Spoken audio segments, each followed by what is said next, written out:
एक जमाना था जब बगदाद जैसे पुराने शहर में एक मेहनती और हुनरमंद मोची मुलादाद अपने हुनर से बनाए गए जूतों की वजह से मशहूर हो गया था।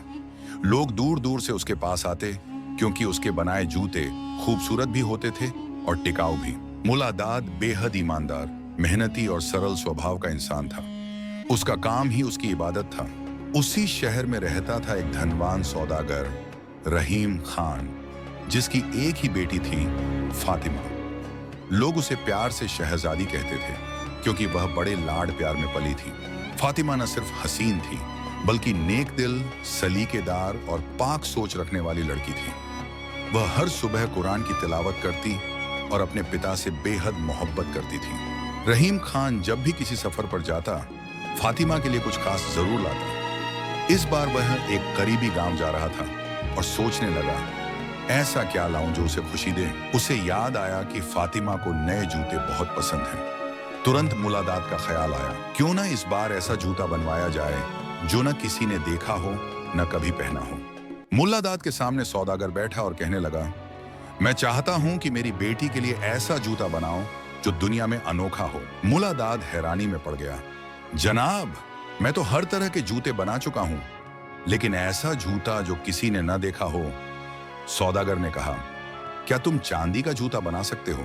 मुलादाद ने कहा, अगर चांदी के जूते के अंदर मखमल भरी जाए तो वह न सिर्फ आरामदायक होगा बल्कि खूबसूरत भी। रहीम खान खुश हुआ, बोला, बस यही बनाओ, जितने पैसे चाहिए ले लेना, लेकिन जूता 10 दिन में तैयार होना चाहिए। मुलादाद तुरंत बाजार गया, बेहतरीन चांदी खरीदी, मखमल लिया और काम में जुट गया। उसने दिन रात एक कर दिए।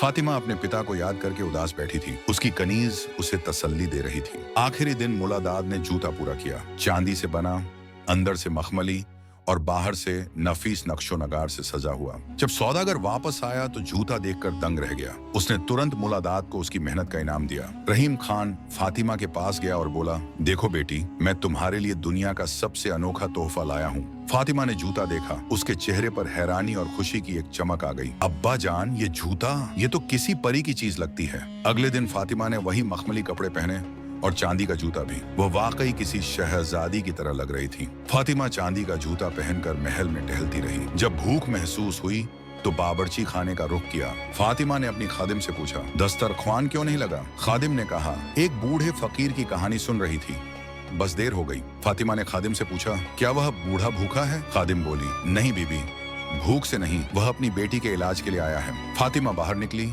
बूढ़े फकीर के पास गई और नरमियत से पूछा, बाबा आपको क्या चाहिए? फकीर ने आह भरकर कहा, बेटी, मैं फकीर नहीं, मजबूर बाप हूँ। मेरी बेटी के पांव में खतरनाक बीमारी है। इलाज सिर्फ चांदी के जूते से मुमकिन है। फकीर की बात सुनते ही फातिमा की आंखों में नमी आ गई। दिल में ख्याल आया, क्या यह वही जूता है? उसके दिल में कशमकश शुरू हो गई। ये जूता मेरे बाबा ने प्यार से दिया है, मगर किसी की जान बच सकती है। फिर उसे कुरान की आयत याद आई, तुम नेकी नहीं पा सकते जब तक अपनी पसंदीदा चीज अल्लाह की राह में न दो। चेहरे पर सुकून आया। फातिमा ने जूते उतारे, हाथ में लिए और फकीर के सामने रख दिए। फकीर हैरानी से बोला, बीबी, ये वाकई चांदी का जूता है? लोग तो मेरा मजाक उड़ाते थे।